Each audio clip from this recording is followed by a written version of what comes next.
Morning বন্ধুরা, তো আমি এখন থেকেই ভিডিওটা শুরু করছি। দেখো সকালবেলা আমার রান্না হয়ে গেছে। তো আজকে তোমাদের দাদাকে একটু আলু সেদ্ধ, ডাল আর এই যে একটু উচ্ছে ছিল, উচ্ছে ভাজা আর একটু ডিম ভেজে দিয়েছি। এখানে দেখো ভাত।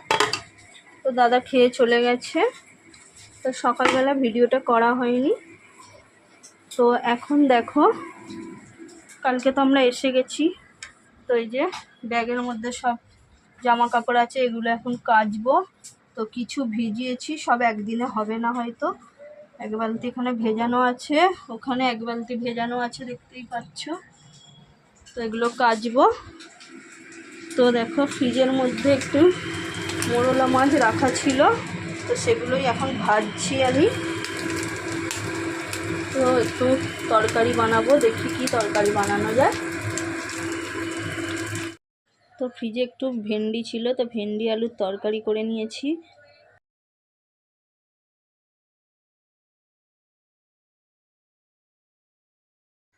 তো দেখো বন্ধুরা, মেয়ে এটা অনেক কষ্ট করে এসে বানিয়েছে। তো কাগজ দিয়ে আঠা দিয়ে এইভাবে জুড়ে জুড়ে অনেকক্ষণ ধরেই বানাচ্ছিল, অনেকটা সময় দিয়েছে। তো অবশ্যই লোটাসটা কেমন হয়েছে তোমরা কমেন্ট করো। তো দেখো বন্ধুরা, সন্ধ্যাবেলা তোমাদের দাদা 2 প্যাকেট চাউমিন কিনে এনেছে। তো দেখতেই পাচ্ছ, এটা এগ চাউ, আর 1 প্যাকেট এনেছিল চিকেন চাউ। তো এগ চাউটা আমি এই যে ঢেলে ফেললাম।